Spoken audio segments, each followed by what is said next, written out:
Right, WLC have cloth oil lines, not metal oil lines. So we've got a few issues with what's been supplied. Don't know what's right or wrong, to be fair. First things first, the breather line had that connection on it, which goes into the bottom of the tank there. The original had what you call a banjo bolt on it, which fits on that. So you have a copper washer either side. Your bolt goes through there, screws into there. Yep. Now I haven't got a banjo bolt because I didn't think about it when I ordered these, because it had that on it. So what we've got to do is drill a hole down the centre of that, and drill a hole, or 2 holes in the side of that, so your oil can flow, or the breather can breathe out into the tank. Yeah.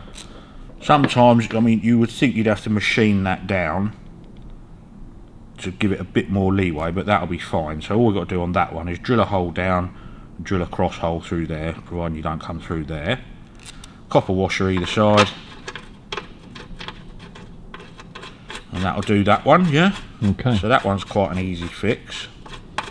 Right, your feed line that goes into the top pump, that's the original fitting if you've got steel lines. Yeah. Okay. So that fits nicely in there. Okay. Yeah. Whether WLCs, I can't see it in a parts book, has an adapter, or whether these have been made wrong, or who knows, but that thread isn't the same as that thread there. So that's just flopping around in there. It slides in to start with, you know. Yeah. So that's never going to seal. Whatever you do, it won't seal up. So we've got to make an adapter up. So we've got the original fit in there,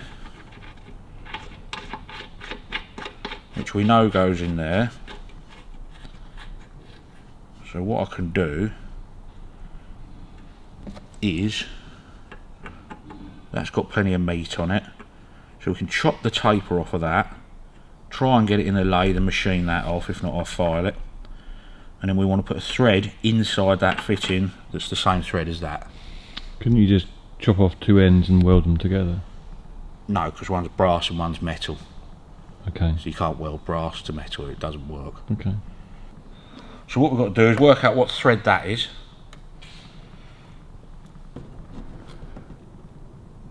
And the 19, no, 19 isn't going to go. Right, 24. So we're 24 teeth per inch. Right, I would say that is 3/8 of an inch. So 3/8 by 20 TPI. So what we've got to do is get that thread into there, yeah? Okay. So what's your plan of attack on that? Well, we'll take the taper off so we've got an edge to work to. Yeah. And then we'll just tap that out. But I'll go and look online and see what I haven't got as use book here and find out what the tapping size is. So first of all,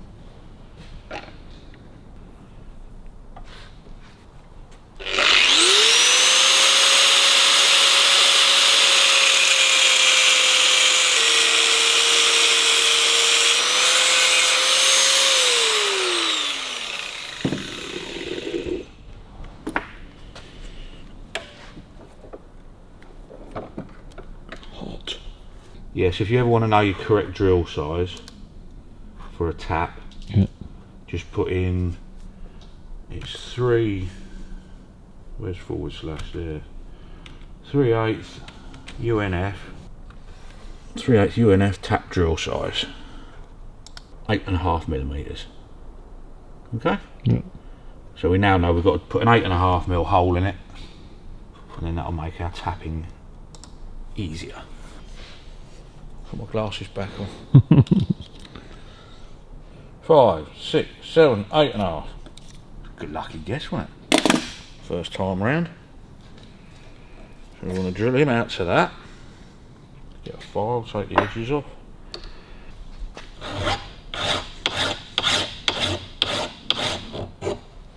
Right.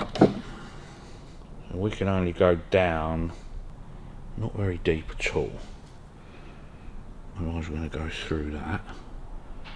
If we drill it to about there, yes it is. So what's the danger here? There is no danger, but you've got to, because this is a taper thread, Yeah. you've got to have enough meat in there for it to actually tighten up. Bind on it. Because it does that. Yeah. So that may not be deep enough. We'll try it. That's all you can do.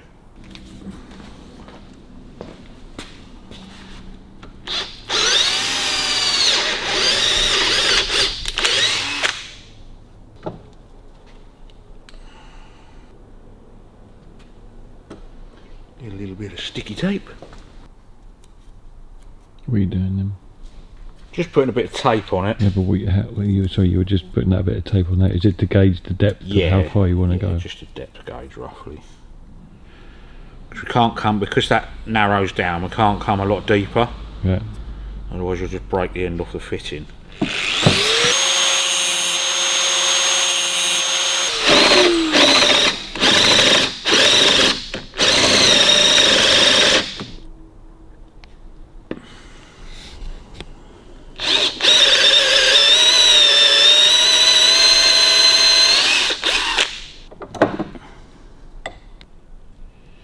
Right, I think we'll leave it at that. I don't think we want to go a lot deeper.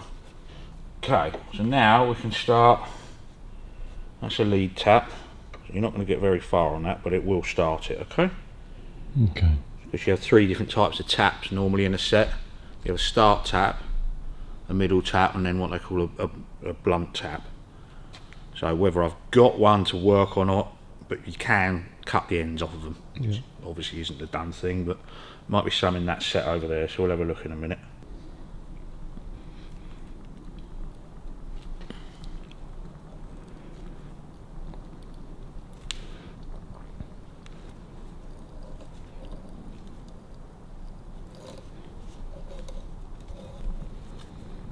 Any methods doing this? Just don't go too deep first of all. So you've got a start thread in there now, but that tap will bottom out before the thread's actually cutting because it's a taper, a start tap. What you need is a blunt tap. 3/8 NF24. There's only one, but it is a lot. We're going to have another look in the drawer. See, that's the first cut tap. See the lead in? Taper. Yeah. That's a lot less taper on that one. Yeah. That's a second cut tap, yeah? So we'll put him in and we'll get a bit deeper in there then, and then we'll go and look for a final cut tap.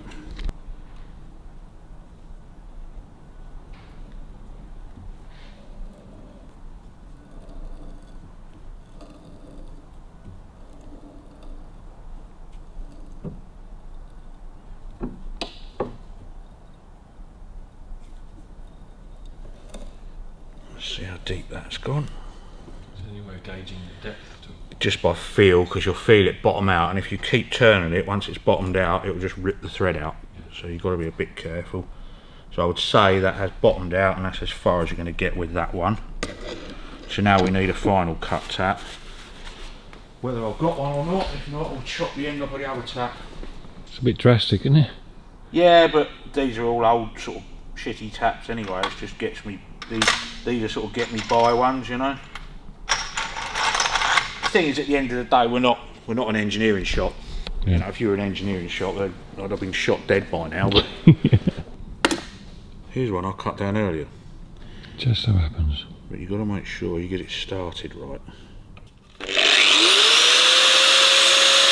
So basically, everything I'm doing here, if you worked in an engineering shop, you would not be there very long.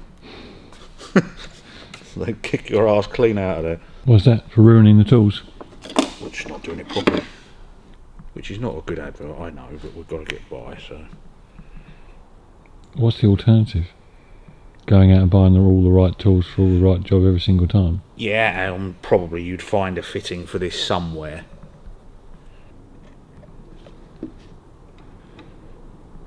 So you're just waiting to fill that bottom out? Yeah, clean it out.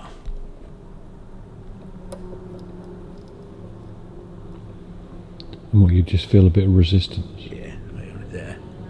So we'll take him out and check what sort of depth we got on it. You couldn't just put a bit of tape on like you did for the drill? Nah, it doesn't really work. Right, so you can see there that that's threaded right the way down to the bottom of the shoulder of where the drill's been. That's good, that's tightening up on the taper thread. Okay, so that, when it's in there, so I'll clean this thread off, make it look like a fitting, yeah? And then we're good to go.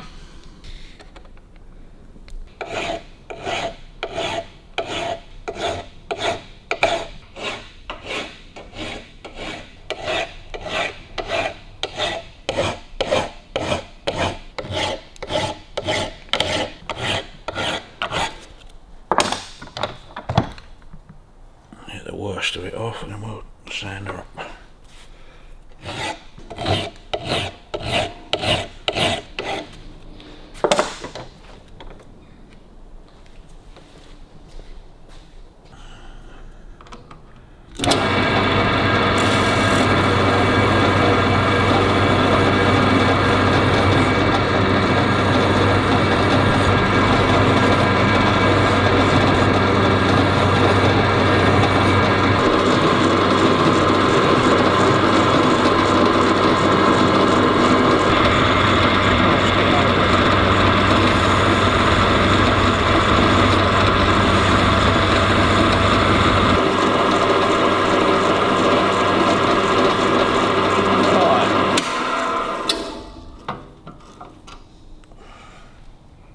That'll be fine. Right, let's sling that. And some parkerising fluid. Give it a clean. See if she'll tone down. So what is parkerised? Originally it was done hot. You know, you get your black nuts and bolts. You can heat up old engine oil. Yeah. To sort of, no, you don't heat the oil up, sorry. Heat the metal up. Heat the metal up, sling it in, and that sort of case hardens it a little bit. So what is parkerised? It's case hardening, is it? No, it's not hardening, it's a colour, it's like gun bluing. But you can buy the stuff now, like what we've got. Like what we've got? Like what we done. Like what we've done, innit? That will just tone it down black, and then you put it into what they call a dewatering oil. Yeah. But it's not the same as the original parkerising, which had much more longevity, you know. Because obviously we've seen you heat up stuff with the flame before and drop it into engine oil. Yeah, that puts it. If you soften something with heat, it's called annealing. Yeah. It softens it up. Like if you want to use a copper head gasket, heat it up, and it just makes it nice and soft. And then when it gets heated up again, it will harden up. Not massively, but it will give it a bit of protection, you know. Okay, so this parkerising fluid, basically it's an acid mixture. Yeah. So dump him in there. I'm just seeing if it will go. I mean, the whole process of doing it, you have to dip it in this, dip it in that, dip it in this, dip it in that. But for the moment, it's starting to change colour a little bit. Leave it in there for 5-10 minutes. Right, somewhere in here.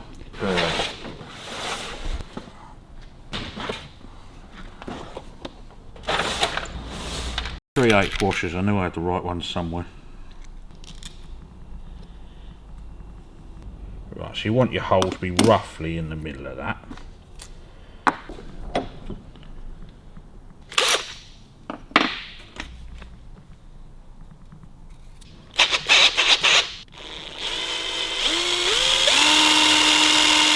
I'm gonna have to go to the eyes and get doctors and get my eyes tested again. When they start going, they go, don't they? Well, I think I've reached a stage where I need glasses all the time now.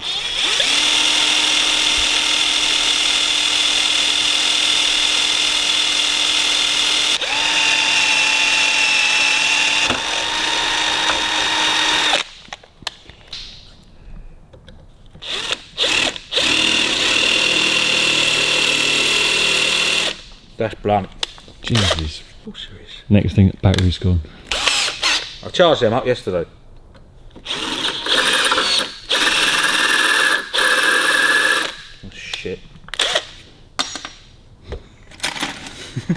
All right, I'll do the drills. It's up to you. It's your workshop, mate. You do what you want. You're gonna kill me. Right. Thing is, what happens? All those drill bits then end up just getting thrown back in there. Yeah, you know that. Until the next time you pull it out and go, well, that's blunt. Shut up.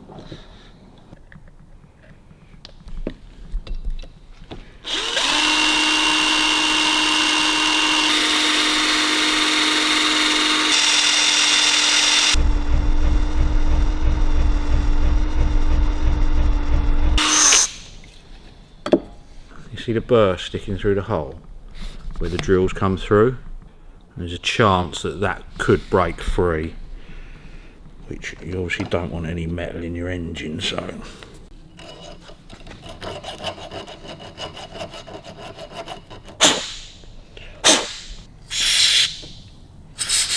that's all good. Taking the burr off out the hole. We know we're in line because we measured it.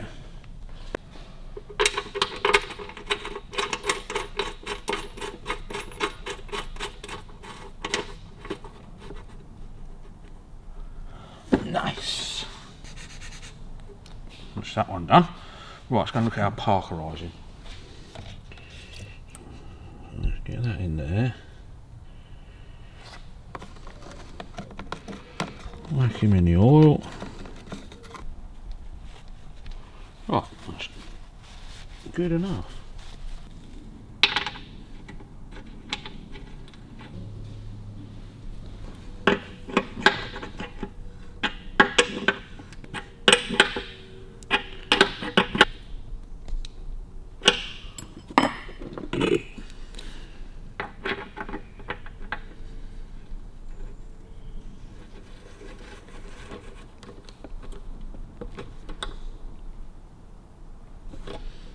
Good enough. Deep enough, yeah?